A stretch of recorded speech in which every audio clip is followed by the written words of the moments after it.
를 가져올 수 있지 않을까 하는 내용이었습니다. 세 번째 발제는 촛불 이후 5년의 과거, 대선 이후 5년의 미래, 중앙대 신진욱 선생님께서 발제해 주시겠습니다.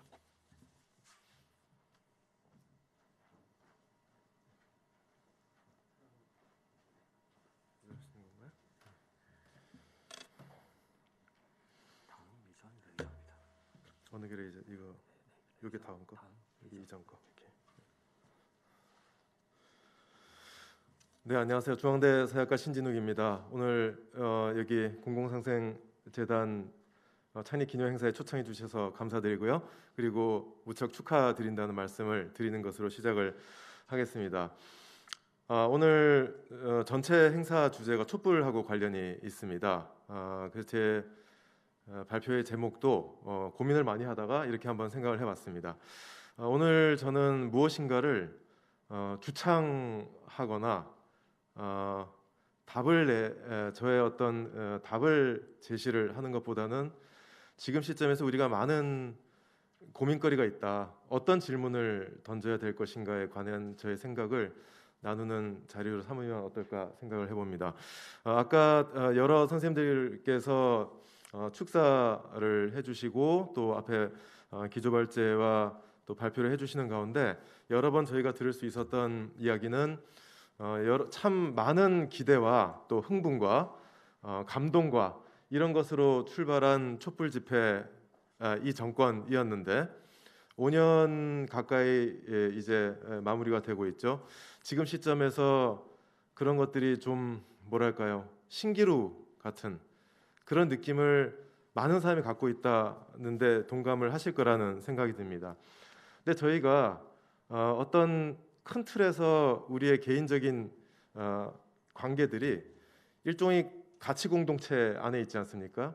그 가치 공동체 안에서 우리가 느끼는 감정이 그런 허망함 이 정도일 것 같다는 생각이 들어요. 근데 그 공동체 밖으로 나가서 사람들하고 얘기를 해보면 촛불이라는 말을 입 밖으로 꺼내는 순간 많은 사람들의 격한 거부감과 환멸, 냉소, 조롱, 분노 이런 것들을 접하게 됩니다. 제가 기회가 있을 때마다 저하고 평소에 전혀 모르는 택시 기사님, 상점의 아저씨, 아주머니 이런 거 여쭤보면요 막 화를 내세요.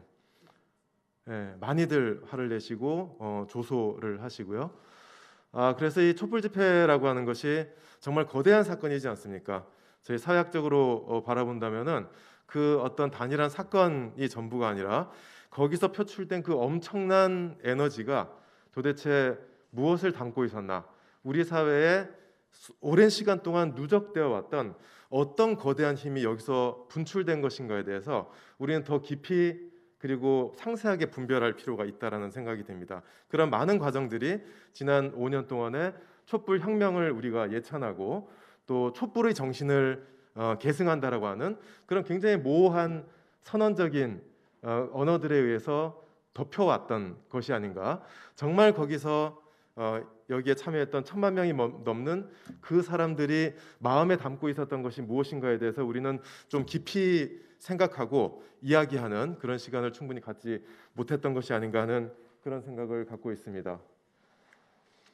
자, 그래서 지금 어떤 상황인지를 먼저 쭉 훑어보면요, 다 아시는 이야기를 다시 한번 확인하는 차원에서 보면요, 처음에 출발할 때 정말 엄청난 기대로 출발을 했고요.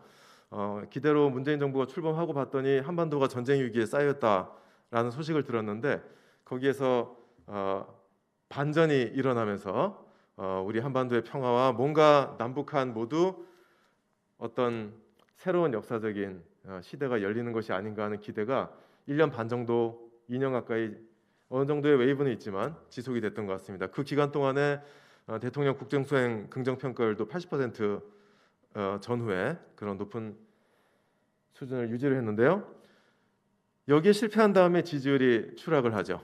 예, 지지율이 추락한 다음에 어려움을 많이 겪게 되고 그 과정에서 우리가 많이 알고 있는 2019년에 소위 조국 사태 뭐 이런 것들을 겪게 됩니다. 그러고 나서 코로나가 닥치죠.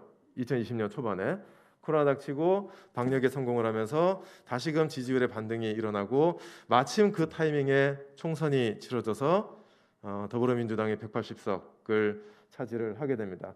그리고 나서 몇 달 되지 않아서 지난 수년간 계속 악화되어 왔으나 정부에서 적극적으로 반응하지 않았던 그런 부동산 가격 폭등, 자산 격차의 심화 이런 문제들이 점점 더 사회 정치적인 이슈로 되어가면서 지지율이 다시 하락을 했고요. 이것이 지금 회복되지 못한 상태 이런 것이지 않습니까? 그래서 2018년 선거 때 지선 때 서울시 경우하고 2021년 보궐선거 때 이걸 보면은 저희가 곧바로 2016년 지방선거가 생각이 나죠.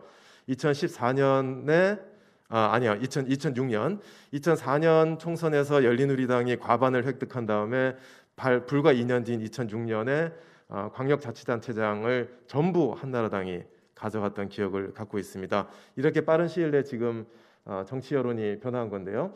여기에 추이를 쭉 보면서 우리가 확인할 수 있는 것이 지지율의 반등을 가져왔던 이슈들이 전부 공통적인 게 뭐냐면은 한국 사회에 오랫동안 정치가 정말 이거를 해결해야 된다. 이게 정치의 가장 긴급한 과제다라고 압도적인 다수의 국민들이 주장을 이야기를 해왔던 그러나 역대 정권들이 만족할 만큼 해결하지 못했던 그런 구조적인 사회개혁 과제를 문재인 정부와 더불어민주당이 성공적으로 어느 한 측면에서라도 뭔가 사람들이 이거는 정말 달라졌구나 라고 느끼는 그런 게 있어서 지지율이 상승한 경우가 없다라는 것입니다. 지난 5년 동안에 외적 변수들이 꾸준한 지지율의 하락의 추이를 끌어올리고 또 끌어올리고 하는 그런 과정을 겪었던 것인데 결국은 장기적으로는 지금에 와서 제가 이따가 보여드리겠지만 하나하나의 세부적인 지표를 봤을 때는 문재인 정부가 잘한 것이 없다. 여기는 제가 동의를 할 수가 없습니다. 여러 가지 측면에서 복합적인 그런 경향들이 보이는 거고요. 그럼에도 불구하고 앞에 이야기했던 촛불 집회와 탄핵에서 출발했던 그 커다란 기대와 비교를 해봤을 때에 뭔가 우리 사회의 내적인 오래된 과제를 해결하는 데 성공적이지 못했다라고 하는 그런 여론들의 반응이 있는 것으로 봐야 될 것 같습니다. 그러면 좀 거슬러 올라가야 되는 것이 아니냐? 그게 뭐냐? 해결하지 못했다라고 지금 다수의 사람들이 평가하고 있는 그것이 무엇이냐를 생각을 해봤을 때 87년 민주화 이후에 몇 년 동안에 직후에 몇 년 동안에 곧바로 소위 이제 보수적인 보수 헤게모니가 공고화되는 그런 과정들이 진행됐다라는 것에는 많은 분들이 이미 다 인지를 하고 계셨을 거고요. 그런 과정에서 김대중 노무현 정부 10년이 들어서게 됐는데 그 과정에서 정치적인 민주화라든지 자유의 확대 그리고 어느 정도의 복지의 개선 이런 것들이 이루어졌음에도 불구하고 우리 경제의 1차 분배의 영역 노동과 고용의 측면 이런 측면에서의 여러 가지 지표의 급격한 악화가 바로 이 시기에 집중적으로 일어났고 그리고 지금 문재인 정부 때와 똑같이 그 당시에 부동산 가격 폭등과 자산 격차의 갑작스런 심화라고 하는 것이 모두 그 시기 대략 2005년 6년 요 때를 전후해서 모든 지표가 가장 극도로 나빠지는 것을 보이죠. 안타깝게도 그때 굉장히 악화됐던 여러 가지의 분배 지표나 이런 것들이 이후에 약 2010년 정도로 근접해가면서 조금 안정화가 되고 개선이 되거나 이런 이상한 양상들을 이쪽 분야의 연구자들은 익숙하게 알고 있는 부분입니다. 자, 그래서 이런 악화의 과정 속에서 이제 전체적인 정치 지형도 변하게 되는 것이죠. 그래서 2000년대 초반 노무현 대통령이 당선되던 그 시점만 하더라도 여러 가지 여론조사 결과라든지 이런 것들을 봤을 때는 뭔가 큰 변화에 대한 기대 같은 것들이 있었던 시점인 것 같아요. 2002년 뭐 붉은 악마 또 촛불 집회 등등 있지 않았었습니까? 그리고 당시에 정권이 바뀐다면 제일 중요한 국정 과제가 뭐라고 생각하느냐 하면은 정치 개혁이 1순위로 꼽힌 결과들이 많이 있습니다. 말하자면 1997년 IMF 금융위기 직접적인 결과로서 불평등 이슈가 이렇게 커졌다라기보다는 그런 맥락에서 집권한 김대중 노무현 정부가 이런 문제들을 해결해주지 못하는 그런 과정 속에서 정치가 정말 가장 중요하게 해결해야 될 것이 지금 일자리, 그다음에 교육 격차, 그다음에 소득 격차, 부동산 이와 같은 문제들이 너무 긴급하다라고 하는 그런 여론이 많이 생기게 된 것 같습니다. 자, 그래서 정권이 넘어갔죠. 2006년 지방선거에서 한나라당이 다 가져가고 2007년 대선에서 지고 2008년 총선에서도 졌습니다. 말하자면 중앙과 지방의 행정부와 입법부를 전부 보수가 장악하는 절체절명의 상황에서 진보가 어떤 방향으로 스스로를 깊이 성찰하고 혁신을 해야 될 것인가에 대한 논의들이 뿜어져 나왔던 시점들이 있었던 것 같아요. 그때가 대략 2008년, 9년, 10년 요 정도 시기였던 걸로 저는 기억을 하고 있고요. 그래서 그런 과정에서 이제 다른 한편으로는 이명박 정부의 어떤 여러 가지 정치적인 퇴행이나 이런 것들이 게시가 되지 않았었습니까? 그래서 그런 과정 속에서 한편으로는 보편적 복지국가를 모토로 하는 그런 개혁 운동들, 이제 참여정부가 미완의 과제로 남겨놨던 것들을 우리가 넘어서야 된다라고 하는 그런 주장들이 있었고, 또 다른 한편으로는 신진보 내지는 진보적 자유주의 등등으로 해서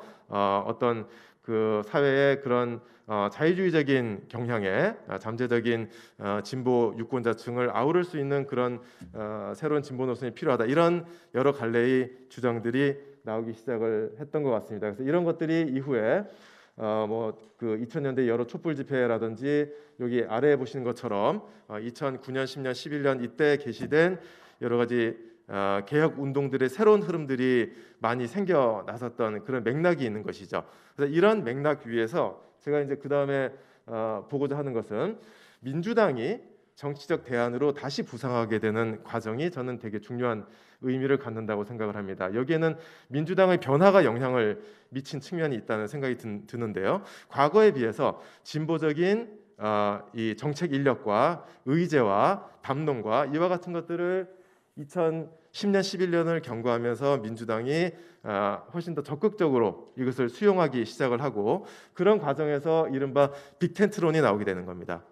예, 그래서 요 시점, 요 지점부터 저는 전통적인 한국의 진보 정치, 진보 세력들이 민주당과의 관계성 속에서 자기 입지를 점점 더 잃어가게 되는 과정이 저는 시작됐다라는 생각이 듭니다. 그래서 민주당에서 이런 정책 인력들과 여러 가지 핵심적인 의제들을 다 가져가는 거죠.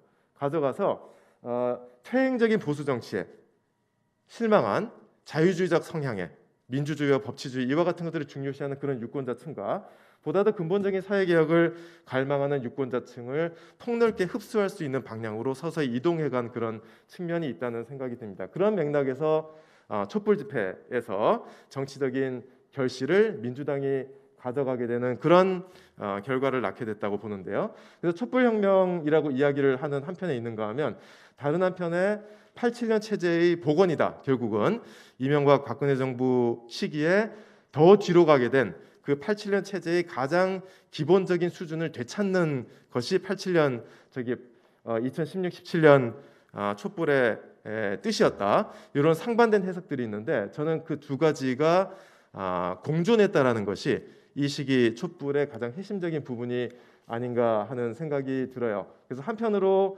저런 최소주의적인 공감대, 동의의 기반을 가진 최대한의 동맹, 이런 성격이 있었던 거고요. 다른 한편으로는 아까도 말씀드렸던 바와 같은 그 2010년대 이후에 꾸준히 진행되어 온 그런 진보 운동들의 새로운 흐름들, 이런 것들을 반영하는 보다 더 근본적인 개혁 요구가 함께 있었다는 생각이 듭니다. 그래서 촛불 집회의 도화선이 됐던 정유라 사건, 이 안에 최순실 박근혜와 국민의 대립이라고 하는 이 모호한 대립의 구도 안에서 지금 말씀드린 바와 같은 서로 다른 혁명과 복고의 두 측면이 공존을 했었다라는 생각이 들고요. 그래서 이런 촛불 집회에 함께 내재돼 있었던 잠재적인 그 큰 두 요구들이 있는 것이죠. 그것이 문재인 정부의 등장과 더불어 곧바로 경합하기 시작을 했다.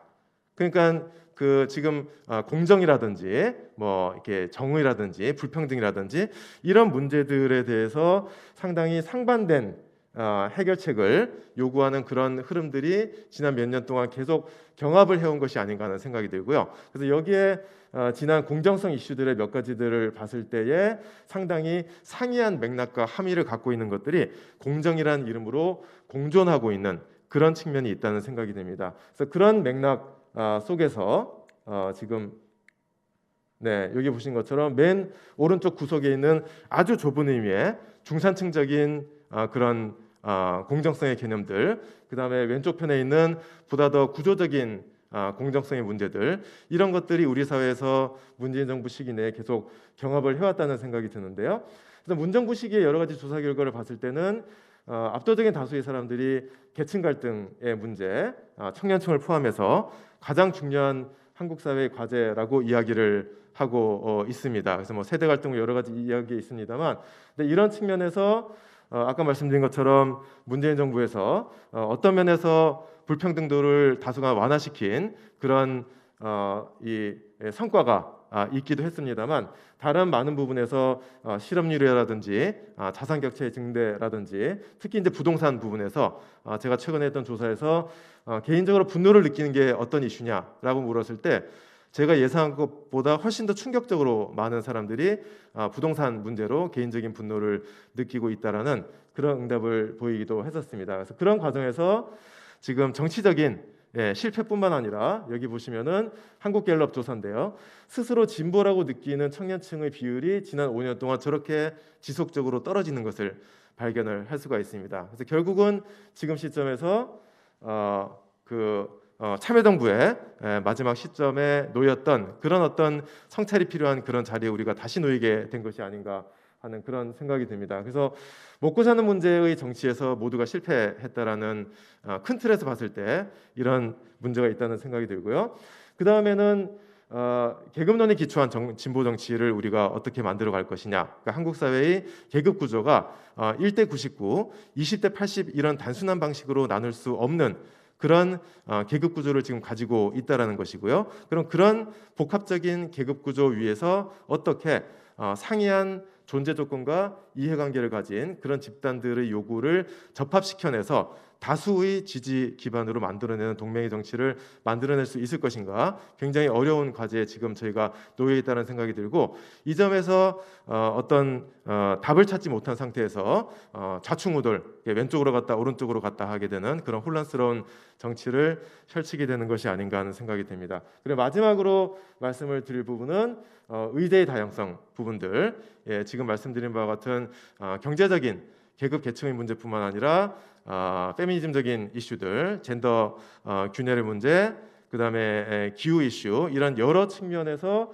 이제 다중적인 균열이 존재하는, 그리고 그것의 정치적인 중요성이 과거에 비해서 훨씬 더 커진 그런 상황에서 어떻게 이와 같은 것들이 뗄셈의 정치가 되는 것이 아니라 덧셈의 연대의 정치로 확장될 수 있을 것인가에 대해서 답을 찾아내는 것이 절실한 시점이라는 생각이 듭니다. 자, 그럼 제 발표는 여기서 마치도록 하겠습니다. 감사합니다.